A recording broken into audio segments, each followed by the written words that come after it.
dance, make it hurt.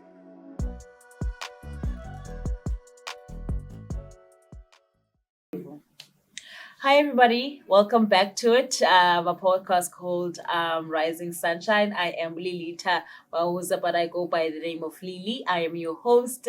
And behind the scenes is our ghost, Jan Abiwe Kandi, AP. Hey there, hope you're all doing good.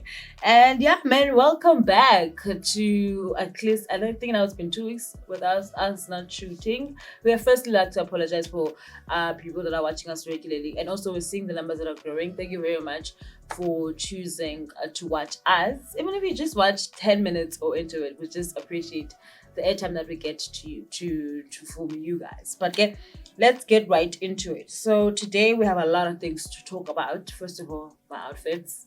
I don't know if you guys are seeing the fits, but it literally says I heart consent. I don't know if you want us to go into it, but yeah.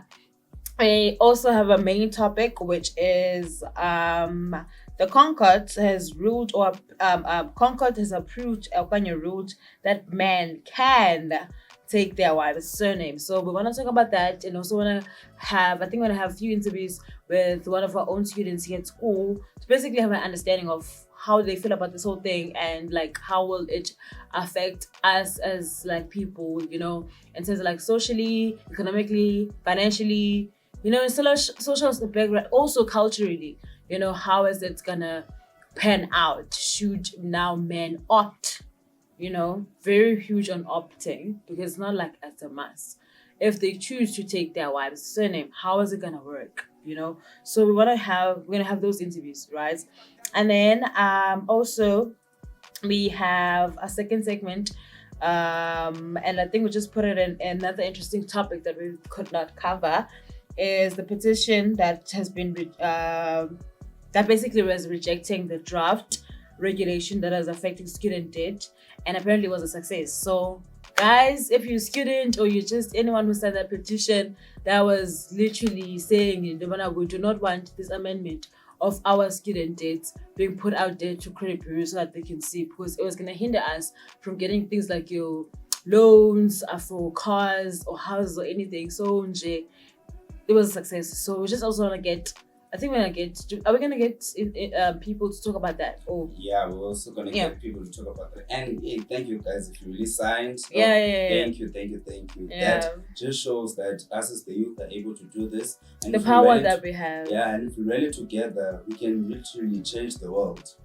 Yeah, so there's a lot to talk about that. And I heard there's also protest happening on the 24th of September. Mm-hmm. And since I'm thinking about there's a lot that we could, like the lot that us young people get to do through social media, because I think I saw raging videos on TikTok where people were like, we don't want this thing, yeah, this amendment for this thing, a petition that we signed. So I'm just thinking about the use of the power of social media, that now we're getting information that there might be like an incoming or pending not student, but per se youth protest, and we're basically protesting about the same old things that people have been talking about: unemployment, crime, GBV, nanani. It's just young people showing their activism. And I think personally it's a good initiative, but we're gonna get into it. And then we have Aru Confessions. I saw an interesting one there. It's about love. I think we're gonna get into it. And we're gonna be having AP, our ghost man, our ghost Jan, to give us his opinions about that. And then lastly, we're gonna be talking about Amanda Black, I think so, right? Yes. For those that don't know, we're also part of Rhodes Music Radio, which is like RMR here in Makanda. So yeah, man, last night we had a fantastic night where Amanda literally performed, and I think this is my first, if not my second, if not counting rants, of which we have to talk about. Yes. Because at the last episode I was leaving for Cape Town. The rants, the 10th celebration. That was my first time going to Cape Town alone, and I think that was my first time as me going to a concert type of thing, because I would say it was a concert because they had headliners. So Amanda Black for me was even though we're working as media, but It was fun. It was really, really fun. But I think we're also gonna get into it. But right now, we're just gonna go to our first topic, which is that men now can take their spouses, particularly women, surname. So yeah. These battles make it hurt.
bursary, even though it's a partial bursary, Yeah.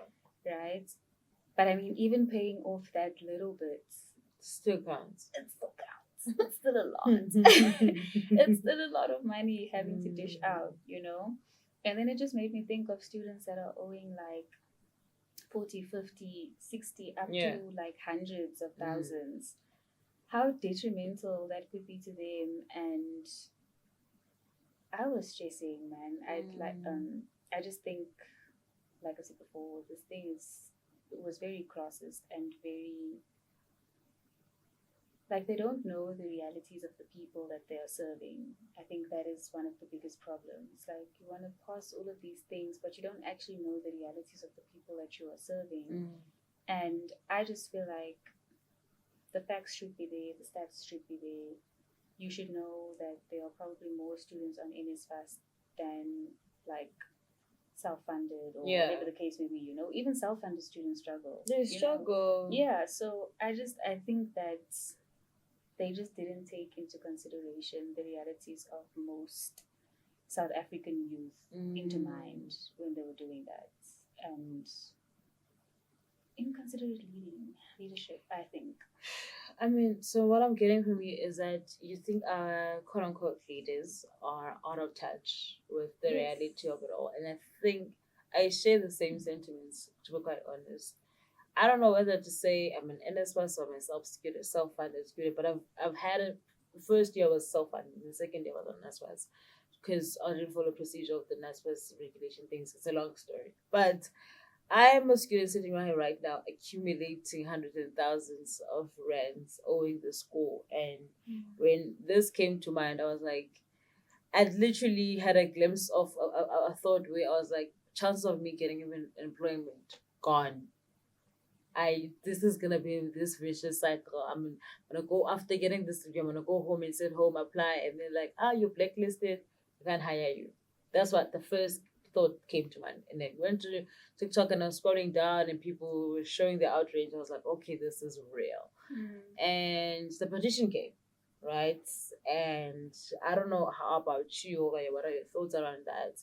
I was a bit skeptical at first because I was like, even though this amendment was out for public review, I was like, was it going to be a success? Is it how is this going to work around for us? Will it be a thing? So I just want to also get your understanding of from that when the petition came out, and I think it was out by through a youth organization, but also predominantly also students. So yeah, what was like your thoughts about the whole petition thing? Did you think it was gonna become a success as it was today? To be honest, I didn't. I didn't even know that you could petition against things and the government. Crazy. You can. You actually So when can. people were petitioning, I was like, okay, power to the people. Yeah, Mandela do it. That's like, are they really gonna listen? Yeah. And then they did, and I was so relieved. I was actually really happy, Mm. and it was just nice. I think personally, it was just nice to see the youth, because as far as I know, well, from what I've seen, it wasn't just students that were writing things. It was like other people as well. It was just nice to see everybody come together for this one collective cause. But it was just nice to see that everyone could come together for this collective cause. And then I think the thing was withdrawn. Yeah, it was withdrawn on the 11th of September. It was withdrawn. I think this is my last question, or the question before the last question. Do you think now it was a success? Do you think, as not just as students but as a youth overall, we have a sense of activism? No. I love your instant answer. Yeah, no. Yeah. Hey, my thoughts. The things that I'm gonna say might be a bit too crazy, so I'm not even gonna say them at all. But I do think that as the youth, we've kind of lost that activism because more often than not, we get too silenced. True. Silenced by various things, the institutions that we study at, the institutions that we work for, things like that. I mean, I've just seen too many things in the past 5 years that I've been here, that has made me realize that you can't fight the battle alone. But unfortunately, because of fear, which is valid fear, true, or even just this idea that if it doesn't affect me, I'm not bothered. It's not my problem. Yeah, it's not my problem. Just that idea that is very, very prominent amongst the youth. It makes it hard for us to actually rally and behind these great causes, or to be activists in whatever field you want to be an activist in. I mean, even for me, I'm an environmental activist. I have been for the past, I've been one subtly for like 7-8 years. Yeah. But more recently, I've been like a very hectic one. And you speak to people and they just look at you like, I don't care what you have to say. I'm going to do whatever I want to do anyways. It doesn't affect me. Why should I care? Why should I care? And that mentality is very, very scary, because why do you only want to care when it hits close to home? When it hits close to home, now you want to make 1 million posts, and now all of a sudden you want to rally, you want to, Exactly. And then when people don't care about your thing, then you want to get upset about it. So I just feel like, obviously not all, but majority of the youth just have this very apathetic view on life and the issues that we face. And do you think this is why, my last question for real this time, do you think this is why you could say that's the reason why it seems as if the government is out of touch, because we don't care? Like, for example, not that you did not care, but you were not cognizant of the fact that if things are out for public review, you have a say, this is your chance for you to show your activism. Do you then think this is why we can't necessarily blame, okay, this could be the reason why we would say it feels as if the government is out of touch with our realities, because we see the problematic things that are happening, but we're not coming together to kind of match the same equilibrium energy as the government. And it seems as if whatever the government says passes, but in actual fact, they represent us, but we fail to rebut on the things that they represent us in, and the things that they say that they're representing us in. I don't know if you kind of get my question. I do. Yeah. I don't think the government is out of touch because of that. I think they're simply out of touch because they're not in the situations that we are in. They don't have kids that are struggling to pay your fees. In fact, they are sending their kids overseas. So they have all the means to actually, that they have the money Exactly. Like, I'm just Mm. going to speak on my personal experience being Mm. from Mitchell's Plain, Cape Town, Mm. which is like gangland, Well, right? I don't see the ministers living in Mitchell's Plain. So they don't understand how bad gang violence actually is. you'll you know? find the Mama Hout Bay, the private states, Exactly. they're not there. Exactly. I think the reason that they're out of touch is because they don't actively engage with these realities like we do. Um, I don't think it has anything to do with the fact that as the youth we are not we are apathetic to the issues around us. Yeah. I think that's a whole nother Chat for problem its that own. came with social media and all of True. those things. Yeah. I don't think it has anything to do with the government. Yeah, if anything, the government has been the biggest hater. I mean, look at Fees Must Fall. Look how they treated students during that era. I can't believe every time I watch, especially the ones that are happening here, I'm like, oh my god, I can't believe that this actually happened. Like, Yeah. this actually happened.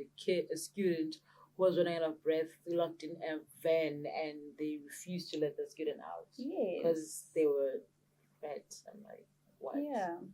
So I think that in a bid to maintain control, in a bid to seem powerful, they do things like that. Yeah. They just attack without thinking, but also largely because they're not the people experiencing these issues. They're not the people fighting with NSFAS and appealing, even though you have valid documentation. Still, they will say that's not enough, or they will make it cooked up. I know the struggles. Yeah, they're not the ones whose kids can't get jobs because their kids are probably working overseas. Their kids are probably benefiting from nepotism. Like, they are not the ones experiencing any of these things that we are. And because, actually, I would argue that they are also very much apathetic to the issues around them because they don't experience it, they don't care about it.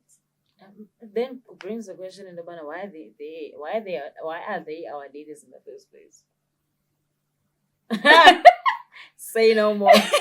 Say no more. Say no more, Andrea. But again, due to time, we have to close it off here. Thank you again for truly last time, for giving us your time and your thoughts around this whole thing. And I just really hope that everyone, you guys, are gonna enjoy it, and you will resonate with the issues that we bring up and our own personal experiences and quote unquote solution and resolution. And I think in this case, it speaks of itself that when we come together and unified, things do actually pan out for the good. In this case, the amendment has been withdrawn, so everything is a success. For now, we're going to see what government pulls up and how we react to it. I think if anything that we've learned from this thing is that we have to come together, even though it does not hit home. For the sake of just doing it, do it. But thank you guys, and also thank you a lot for time. Enjoy. It's a pleasure. Thank you for having me. Thank you. Bye. Bye. These bad dance make it hurt.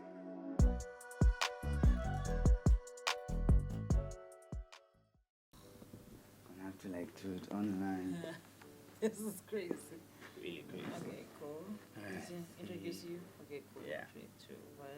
Welcome back to you guys. You guys are still tuning into Rise Extension Podcast, and we're moving right according to the program. So we have our next segment, and I'm sitting here with the ghost Gyan, Kandi. Hey there. And it's a very interesting one there. So our next segment, it is about another trending story that was happening during the course of the week, past 2 weeks rather, which is the headliner that I have here. It says petition rejection, the DDTIC draft regulation affecting student debt was a success. So it's basically saying it's talking about the Department of Trade, Industry and Competition, them withdrawing the draft amendment for the National Credit Act regulation following the overwhelming opposition, particularly to students and the youth organizations who feared for proposal would lead to students being blacklisted for unpaid educational debt.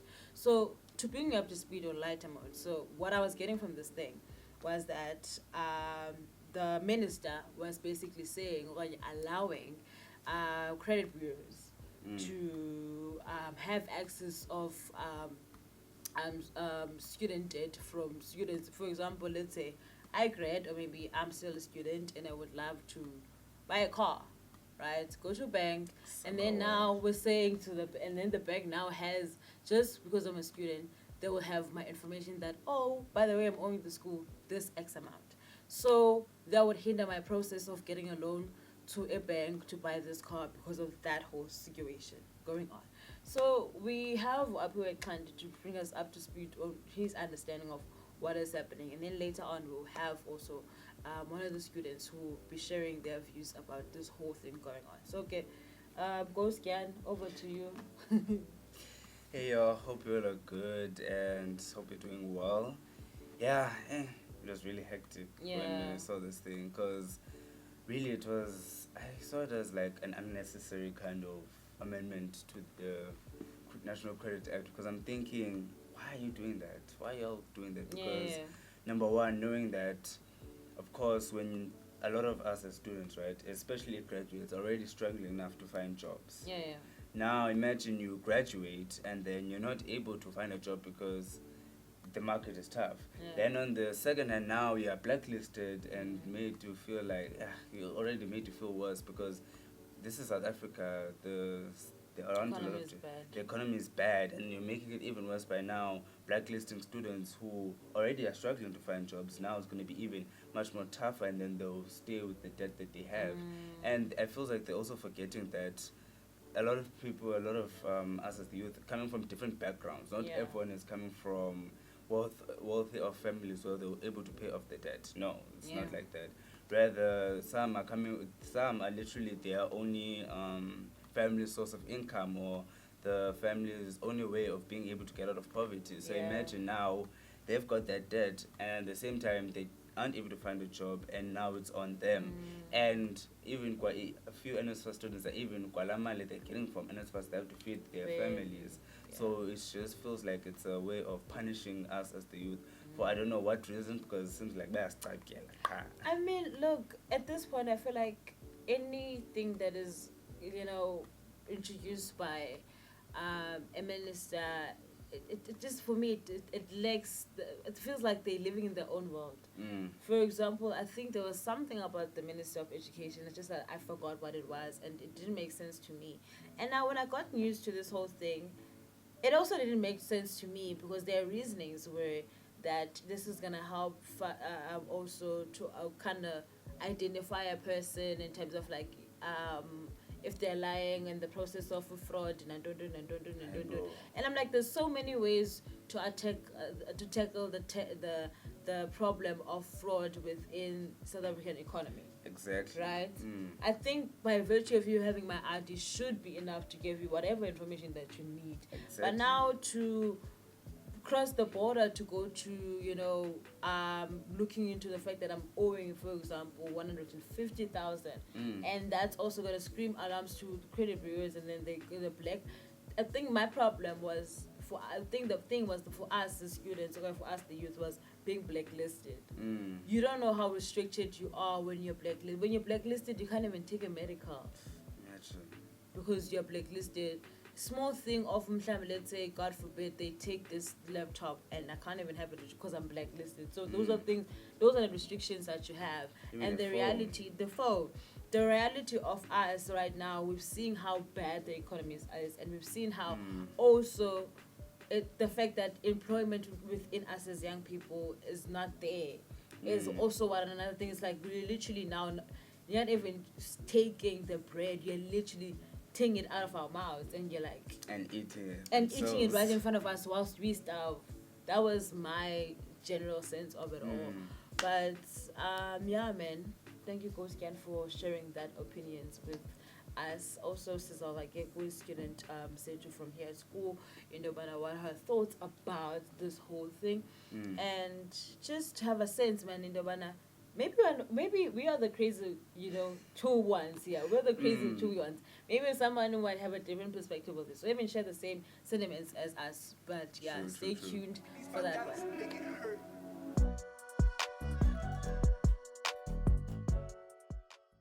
Welcome welcome back, you guys. I hope you guys get enjoyed the last two segments that we had there, and we're moving right according to the program. I always say, we have on our third program we have RU Confessions. So our ghost Jan AP will be the one reading today's confessions, and we get to see what people are saying out on the streets. So for those that don't know, RU Confessions is like I don't know how to put it, man, but it's like where basically people say whatever they want to say, when that's happening within, the institution. And we're not the only ones. I know that there is, but there's confessions. There's other universities with their confessions. Yes, confessions. It's basically a venting session. For students. Yeah. So we'll hear from Ge August way to Bana what is today's confessions. All right, get ready, y'all. I have one for you that says, I think I'm in a talking stage with this post-grad guy, and I might like him, but I'm scared he'll leave me because it seems like this year no man I see sticks around. I feel like they just realized that I'm not worth it and run. And this is from my first year girlie who's struggling with being alone. Crazy. All I'm sensing there is someone who seems like has a low self-esteem. And kwezothando noma mhlambe azimabelanga kahle. And yeah, man, it's a tough one. It really is a tough one. But you can share your nuggets of those first, but what do you think as a guy from this perspective? Because this is a girly saying this. Yeah, okay. I would say that maybe they are feeling, as I said, they're feeling lonely. And as much as everyone likes being in a relationship and enjoying themselves and they want to have people around, it can also create that thing where people have I don't want to say this person has it, but maybe they have like a validation problem where they need someone to be constantly there to give them validation, reassurance, and sometimes that can be at times a void to fill, which can be unfortunate because unfortunately I'm not gonna really feel it, but it happens whenever they try and fill a void, either from not having a father or from a broken family, or just wanting to have like a genuine connection. Like it can just happen, just having a genuine connection, but they might not get it at home and they're treated differently. So they're trying to find guaba to other people. But unfortunately, that can be a problem because our generation, as in commitment, it's not the same thing. Give me the oil. I shakan. But what I want to say to a girl there, she's a first year girlie who's struggling to being alone. Look, at some point, 80% of us, when we were first year, we were all struggling with the element of being alone. I mean, I for one remember. And first year, I wasn't dating until November. So, yeah, man, you meet up with guys from Rose. This is why now when you're in third year, you're like, anything has to do with varsity, man, they live out because you've seen. But it might not be the case with you. So I don't want you to feel sort of like skeptical, right? But I think when you go to relationships or even friendships, having sort of self-confidence in you, self-validation, I could say, because also another thing, your first year, and I don't want to even go deeper into our experiences also in first year dealing with postgrad band, because there are rumors that we will go through it all, but it might not be the case for you. Maybe this guy really genuinely is into you. But again, I think the advice that we can give you, Nano AP, is that go into something there's a level of self-love, self-worthiness. Even if you might have kissed few frogs, and that's how you're gonna continue kissing the frogs up until you meet your Prince Charming. So if this person is your Prince Charming, then go for it. But do not go into a relationship or into a space with someone where you're not content with yourself. Because what's gonna happen right now, you will think red flags are light red flags. You will think you will not get the signals. So have self-love with yourself, be kind to yourself, love yourself, be patient with yourself, and basically forgive yourself. Because now it seems as if you are blaming yourself for every guy that did not stick around. Sana, they will not. You're in first year. you will think you find your soulmate, will think, oh, kanji soulmate dololo. Kwabanye, it might be the case. Kwabanye, in this case, in you, it was not your case. So, okay, just be kind with yourself. I think that's what we have to say. And just to finally go off with that, especially with us in university, people must understand it's a two-way street. That you can find your soulmate, yes, but at the same time, there are a lot of people here who want to just explore themselves, unfortunately, and they might not be willing or wanting to be in relationships yet. We're all still young, we're all still trying to figure ourselves out. So we're a mixed pot, unfortunately. So you're not gonna find you're not gonna find the exact match. And at times, people want their one thing that they want. Maybe they might not communicate it, which is another problem. But you have to know that this is like university, we're all still young. Possibly, maybe it might happen that throughout the years you might find someone, or even outside once you graduate. That can seriously happen because as a man mature, they want to settle down and they won't be wanting to play with their feelings or not wanting to be committed. One again, English bundles. Because we're recording at night. Recording at night. Insufficient. Just hopefully my audience actually get to understand that. But okay, I guess that's how we close it, and then we move on to our last segment. So last segment, we're supposed to have sports and entertainment, but we do have entertainment. I don't know if Ghost January will be able to put up some footage, but I definitely will. I need a one. We had Amanda Black on Friday. On the 19th of September, we had Amanda Black, and it was so nice. It was so beautiful. So, for those that don't know, Amanda Black was in Grahamstown to perform for her current tour. I think it's called From My Soul to Yours tour, where she is basically going around different provinces and just giving us her music back from Umtolo Kakdala, new songs, unreleased songs. So for us who were there on the 9th of September on Friday, we got a full blast. I for one have never been into like a concert. I think I even said that in the beginning of our podcast that I think I've been, but I've never experienced it like actually when you were experiencing her, like literally, even though I was working, it was part of our media team.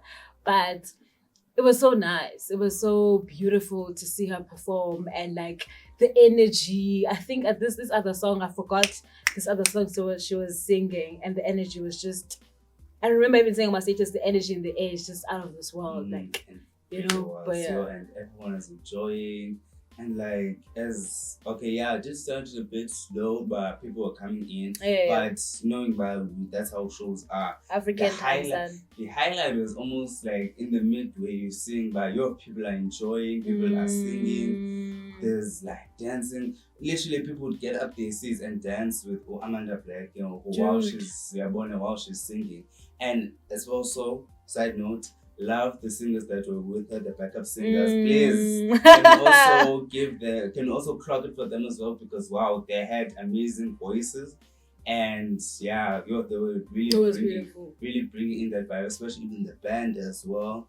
And as I said later, we as the R&R media team were busy there.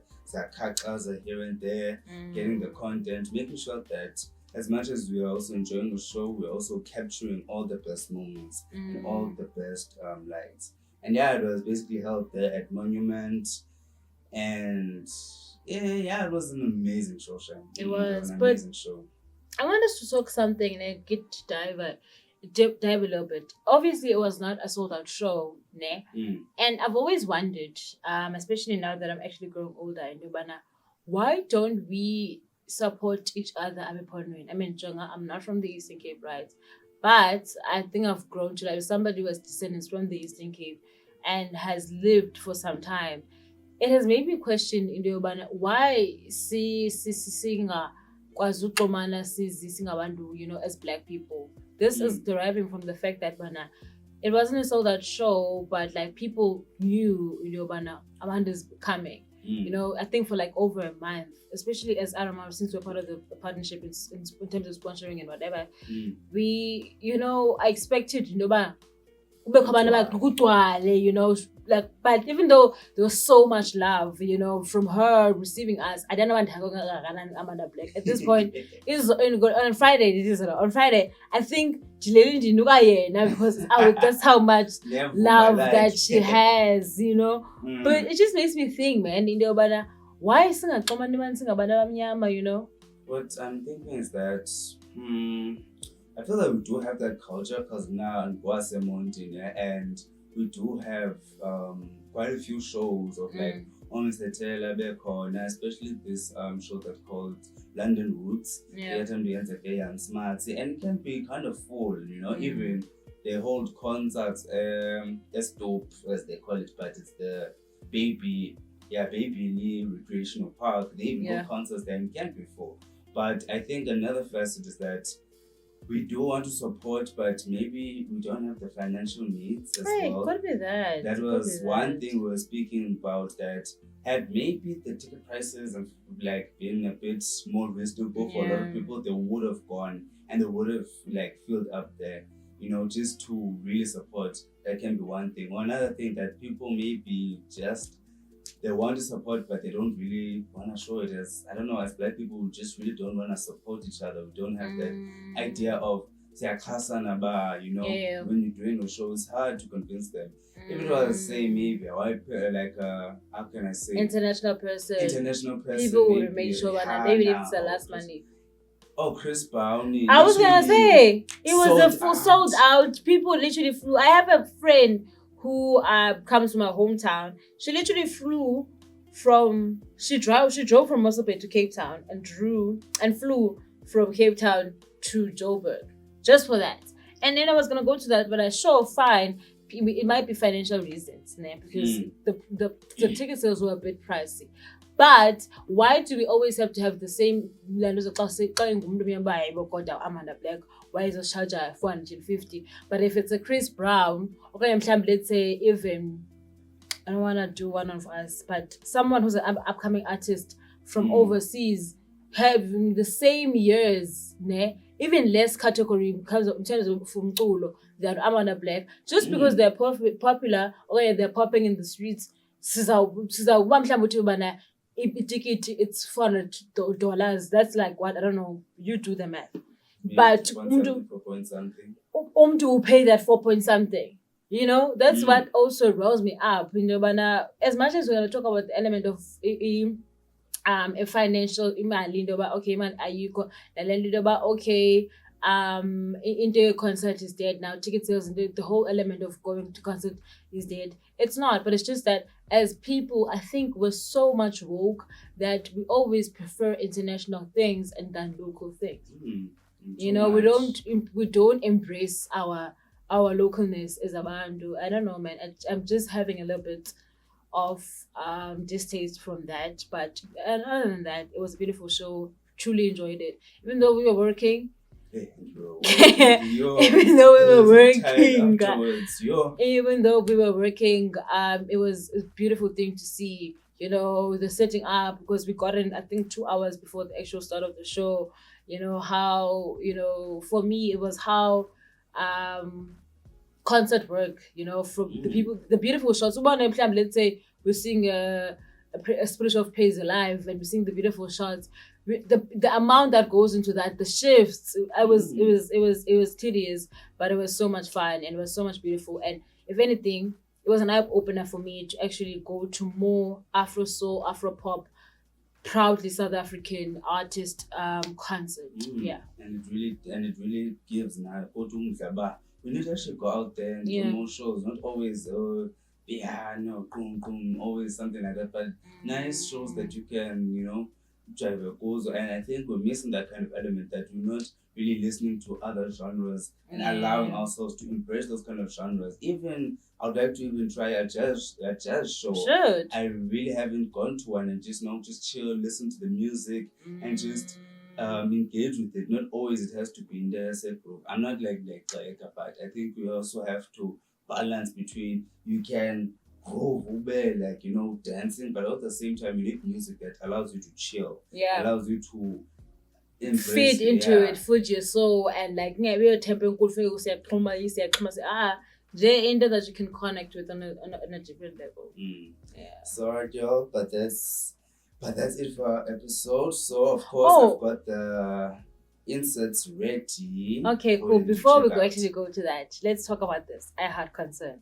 Did we talk about did we actually talk about it? I don't know. But guys, since we've been shooting this, I think even it's gonna drop even after it would have been already been done. So there was a 10-day, but it started on the 12th of September, ending on the 22nd of September. So I think it's 10 days of just Pride events that were happening. So I'm a broadcaster, I'm a podcaster, I'm also a music compiler, but also foremost, I'm a student leadership under the transformation portfolio. So we were having a pride walk. And I want to actually share this is that we had a pride walk on a Saturday, which is on the 20th of September. So what happened is that we were walking, cool fine, cool beans. But I got into the where we're supposed to meet with, which is at the cathedral, right? And then it was so fun to see different people, colors and whatnot. It was so pretty. So what happened is that we started walking. As we were walking, there's this guy who's literally saying slurs to us, right? This guy is literally like shouting at us, booing at us. And one thing I like about us, what we did, is that we cheered him on and by yay, and he was keeping on boring us. And it made me think, as much as this is crazy to say and believable to some people, like we have homophobic people still in 2025. And I like to address that. Like that's the most stupidest thing on earth. Sure, you can have your opinions about it in the secret of your corner, but to actually see that. And it made me want to actually actively be part of these pride walks because these people will be like, why are you guys throwing this in our face? But I'm like, example A, a guy who was just peaceably walking, minding our own business, cheering each other on. This person out of the blue just booing us. If we still have such people, we will not stop with the march, that we will continue with the march. But yeah, just wanted to say that this is why I look so, stomach out and everything. I had concerned we were doing that. So it was quite an experience. I really, really, truly, truly love that. Beautiful initiative that is done by the RU Pride Committee at our university. So yeah. And should also make sure that, advocating, making sure that, as you said, there's still people in 2025 who, and especially us in South Africa, that still have a lot of unfortunate ideas of the LGBTI community, because either of their own personal preferences or religious preferences. Crazy. Which is unfortunate because why are you more hurt by the person who's doing nothing to you than the politicians that you keep supporting or amapara that are around here? You don't ever talk about them. Or I'm possibly in God's way. But again, I don't want to have any kind of trigger. Okay, yeah, but yeah, I think that's that. But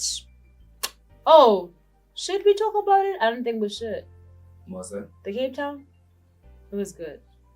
We can also add some insights there as well. Oh, you add some insights. Mm-hmm. But yeah, guys, again, the reason why we were shooting 2 weeks later is that at the last episode, I was literally traveling to Cape Town, and then I got back. It was a busy one for me as I was starting to work on my portfolio as a transformation rep, and then our schedules were not meeting. And then we had a highly anticipated interview that we wanted to do, but the person did not pitch.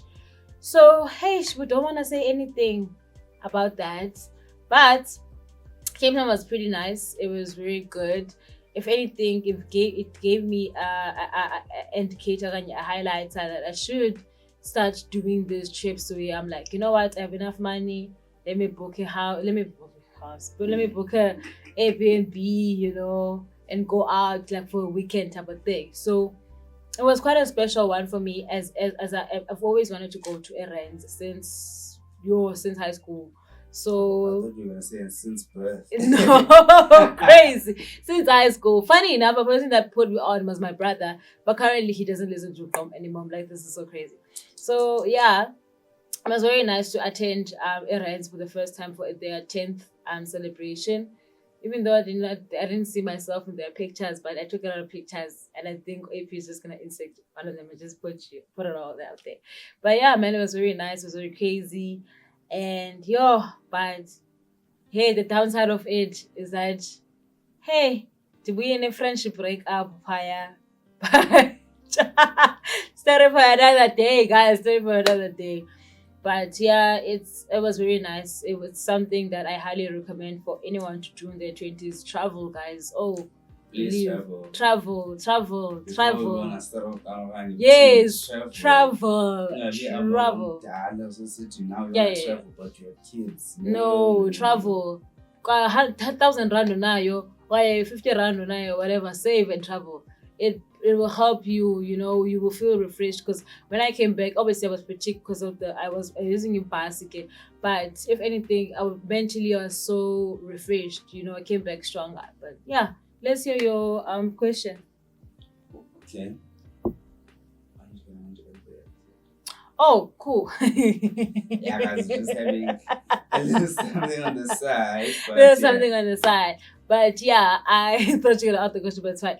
So that brings us to the end of episode here. Hopefully next week we'll have more people joining us for like interviews like we had with Andrea. Huge shout out to Andrea for giving us, insights on the conversations that we had. And also obviously an immense thank you and so much gratitude to our host Jan, because he literally does everything. The only thing I do here is look pretty and sit down, give you content, just talk. Yeah. So yeah, man, guys. Till next time, same place, same don, same building. Calendar. We are out. Love y'all.